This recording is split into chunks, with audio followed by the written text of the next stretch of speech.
Bismillahirrahmanirrahim. Assalamualaikum warahmatullahi wabarakatuh. Hamdan wa syu'ranillah, salawatan tasliman ala nabiyillah Muhammad bin Abdillah, amma ba'd.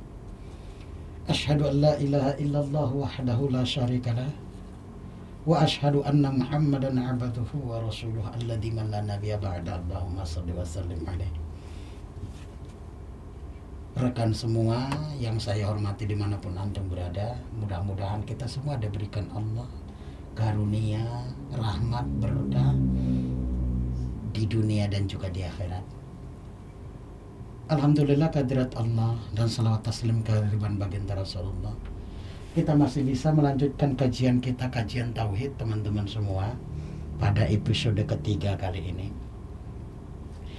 Di episode yang pertama kita membahas tentang tingkatan-tingkatan kajian ma'rifatullah. Di episode yang kedua kita membahas tentang kandungan di dalam diri itu, mulai daripada jasad, ruh, dan juga nafsu. Kemudian di episode yang ketiga ini kita akan membahas jasad, tetapi dalam konteks asal dari jasad itu saja, teman-teman. Selanjutnya nanti di beberapa episode ke depan baru kita bahas tentang 4 rahasia gaib Allah, mulai dari 4 kitab yang diturunkan, mulai daripada gerakan sholat itu yang ada 4 berdiri, ruku, sujud, dan duduk, mulai juga sahabat Khulafaur Rasyidin itu 4 kitab yang diturunkan, 4 makhluk yang berpikir 4, dan banyak lagi, bahkan Bismi Allah Ar-Rahman Ar-Rahim 4 kata. Nah itu untuk episode berikutnya, teman-teman. Nah, kalau untuk saat ini kita bicara tentang jasad, saudaraku semua. Di dalam tauhid itu ada 3 kajian, teman-teman. Dalam surah Az-Zariyat ayat 56 Allah berfirman, A'udzubillahi minasyaitonirrajim. Wa ma khalaqatul jinna wal insa illa liya'budun. Dan tidaklah aku menciptakan, wa ma khalaqatu, dan tidak aku menciptakan. Ini kata-kata khalaqa dengan ja'ala itu berbeda, teman-teman. Khalaqa ja'ala memang sama-sama menciptakan, tetapi artinya berbeda. Di sini Allah memilih kata-kata khalaqa. Wa ma khalaqatul jinna wal insa illa liya'budun. Ma itu nafi karena ada illa di ujung. Dan tidaklah aku menciptakan jin dan manusia kecuali untuk menyembahku. Artinya, teman-teman semua, tauhidiyah di sini dalam kitab Thalathatul Usul, dalam Thalathatul Usul dijelaskan bahwasanya di sini ayat konteksnya ketauhidian, yaitu penyembahan, baik itu tauhid uluhiyah, rububiyah, asma wa sifat. Nah, sekarang kita harus mempelajari kajian-kajian diri itu, teman-teman. Kajian-kajian diri itu meliputi yang seperti yang kita bahas-bahas sebelumnya. Kita bahas-bahas dari, ini kan episode yang ketiga, teman-teman. Nah, ini kita masuk ke, langsung aja ke topiknya. Tentang jasad. Apa sih itu jasad? Jasad, jasmani. Jasad itu yang seperti yang Anda lihat, seperti badan dan seterusnya. Saya tidak akan mendefinisikannya secara usul fikih. Antum bayangkan dan antum mendefinisikan apa itu jasad. Jasad itu adalah sesuatu yang nyata di depan mata. Pikiran bukan jasad. Beberapa yang lain bukan jasad. Tetapi jasad itu adalah sesuatu seperti tangan, muka, kaki, badan, kulit, tulang, dan seterusnya. Ia nyata. Karena dia nyata dan bersumber dari alam khalqi, maka sifatnya berubah. Yang ketika Allah mencabut nyawanya, dia akan kembali ke asalnya. Dari mana sih asal jasad ini? Teman-teman, jasad ini atau Abul Bashar, yang sering kita buat Abul Bashar adalah Adam. Kita belum bicara tentang ruh, teman-teman ya. Ketika Allah menciptakan alam semesta ini, kemudian beberapa aturan Allah tentukan. Nun wal qalami wa ma yasturun. Nun demi pena apa yang kami tuliskan. Artinya pena itu menulis takdir setiap perjalanan manusia. Di mana bumi dipijak, Di situ aturan Allah berlaku dan di situ pertanggungjawaban akan diminta kepadanya. Jasad ini setiap saat, setiap hari selalu meminta untuk dikembalikan ke bumi. Yang berasal dari tanah kembali ke tanah, yang berasal dari ABC kembali kepada sejenisnya satu server. Maka selalulah berniat yang baik agar server kebaikan alam semesta ada kepada antum. Dia seperti arus listrik. Dia hanya mengalir pada jalurnya. Teman-teman semua, jasad yang di tangan ini sifatnya khalqi atau dari alam kejadian yang berubah-ubah mengikuti berapa lama dia di dunia. Dan jasad setiap manusia itu unsurnya sama tetapi bentuknya berbeda. Ada beberapa kandungan di dalam jasad itu mempengaruhi mulai dari bentuk, suhu, keadaan, dan seterusnya. Ini kita pelajari dalam ilmu biologi atau saintis. Ini next time episodenya teman-teman. Sampai ada yang kulitnya hitam, kulitnya putih, sawo matang, dan seterusnya. Apa yang menyebabkannya di dalam kajian agama Islam? Teman-teman semua, di dalam Islam itu sangat sempurna. Nah, sekarang unsur pada jasad manusia. Allah menciptakan makhluk yang berpikir itu ada 4, teman-teman. Yang pertama, Allah menciptakan malaikat. Kemudian Allah menciptakan jin. Kemudian yang ketiga Allah menciptakan Adam. Keempat Allah menciptakan anak Adam atau ibnu Adam. Maka dari proses penciptaan manusia ini menjadi salah satu unsur di mana manusia anak Adam itu paling sempurna, teman-teman. Dan kalau ada yang bertanya, kenapa anak Adam itu menjadi khalifah di muka bumi? Kenapa dia menjadi pemimpin? Jawabannya, dari semua yang berpikir Allah ciptakan, maka anak Adam lah yang paling sempurna. Mana buktinya? Sederhana, teman-teman. Yang pertama, Allah menciptakan malaikat. Masya Allah, ini kita mulai dari sini ya. Jangan dulu kita bahas tentang Nur Muhammad. Karena dari Nur Muhammad sebuah alam semesta. Laula kaulala kama ya Muhammad ma khalaqatul alam. Kalau bukan karena kamu Muhammad, aku tidak akan menciptakan alam. Nah, ini agak turun ke bawah. Di episode nanti, beberapa episode ke depan baru kita membahas tentang sebelum penciptaan malaikat. Nah, sekarang Allah menciptakan malaikat itu dari nur. Nur itu cahaya. Cahaya itu perubahan daripada pantulan angin atau gelombangnya. Maka kita buat saja persamaannya. Nanti nur itu apa saja sih? Allahu nurus samawati wal ard mathalu nurihi kamishkatin fiha misbah. Nur, cahaya. Teman-teman, bagaimana caranya? Seperti lampu yang antum lihat ini, terang ini. Ini adalah hasil dari sebuah benda sebagai sumbernya. Seperti cahaya inilah malaikat itu Allah ciptakan. Dan dia seperti angin halus, mengikuti massa, jenis, dan bentuk. Teman-teman semua, tetapi malaikat yang begini itu bukan sekedar nur biasa. Nur yang memiliki saripati atau kandungan yang hidup. Dan dari situlah Allah menciptakan malaikat. Dan unsur pada malaikat itu cuma itu doang, gak ada yang lain. Makanya dia gak punya nafsu. Dia tidak punya nafsu, dia tidak punya jenis kelamin. Bukan seperti kita, ada laki-laki, ada perempuan. Dia tidak memiliki nafsu. Kenapa tidak memiliki nafsu? Karena unsurnya cuma satu, yaitu apa? Angin. Makanya kalau ada ayat Allah dari yang akan disampaikan ke Nabi Muhammad, malaikat gak pernah korupsi. Gak mungkin. Kenapa dia gak punya nafsu? Unsurnya cuma satu. Umpama nih, oh ini ayatnya baik banget nih. Al-Fatihah, 7 rahasia gaib. Ayat Al-Fatihah 7, langit 7 lapis, bumi 7 lapis. Seminggu 7, la ilaha illallah, Muhammad Rasulullah 7 kata. Saya korupsiin 2, enggak mungkin. Kenapa? Karena memang malaikat tidak punya nafsu. Jadi apa yang diberikan kepadanya tidak akan berkurang, tidak akan yang berlebih. Karena yang menyebabkan berkurang dan berlebih itu adalah nafsu. Dan itu tidak ada pada malaikat. Lanjut teman-teman. Kalau Allah menciptakan makhluk yang berpikir tadi ada 4. Dan keempat inilah yang menjadi pengatur alam semesta, menjaga kestabilannya. Ketika tidak dijaga, maka alam akan mengambil alih sesuai dengan hukumnya. Allah ciptakan malaikat dengan dari angin. Yang kedua, Allah menciptakan jin dari api.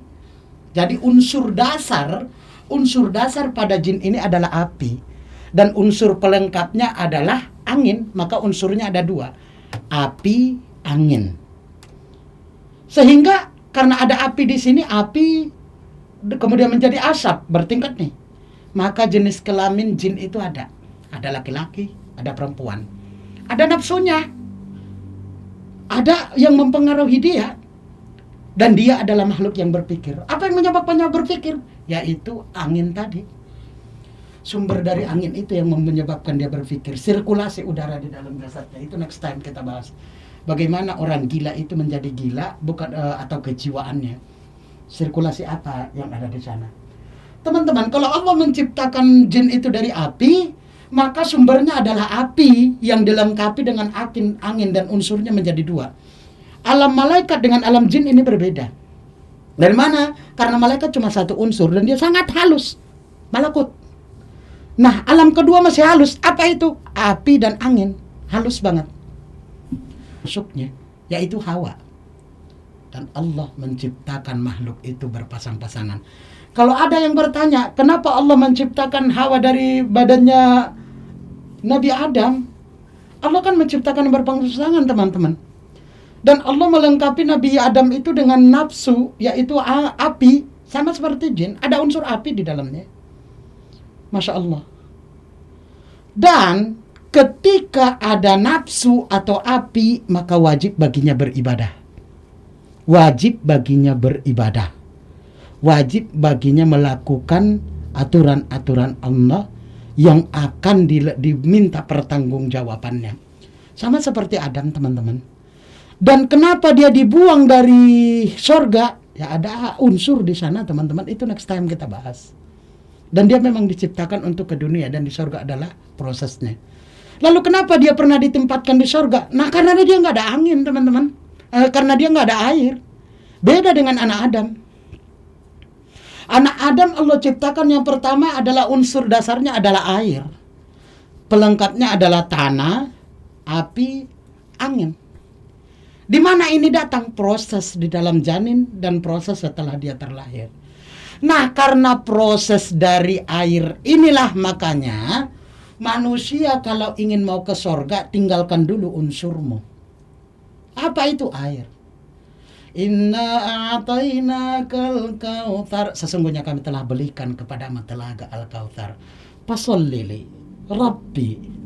Maka sholatlah. Masya Allah. Luar biasa banget. Artinya bagaimana? Kalau mau masuk sorga, ya mati dulu. Kalau nggak mati nggak mungkin. Lalu kan ada nabi loh kayak yang pernah masuk sorga, benar?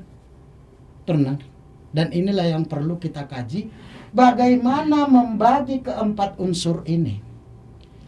Karena manusia ada 4 unsur yang sangat luar biasa, yaitu air, tanah, api, angin. Makanya dia sangat sempurna banget. Dan wajar anak Adam menjadi khalifah di dunia. Kenapa bukan Adam? Itu adalah proses Adam, yaitu Abul Bashar. Kenapa bukan jin? Kenapa bukan malaikat? Mereka kan sedikit unsurnya. Yang banyak unsurnya siapa? Mana anak Adam. Apa itu? Ya air. Pelengkapnya adalah tanah, api, dan angin. Dan inilah alasan kenapa anak Adam itu menjadi pemimpin di dunia. Khalifah fil ardi. Lalu teman-teman, keempat unsur ini ada perjanjiannya.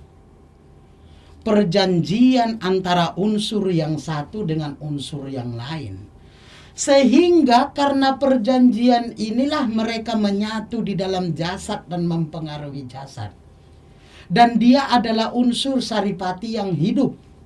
Dan makin hidup setelah dihidupkan yang namanya ruh. Dan itu episode yang keempat. Pembahasan ruh.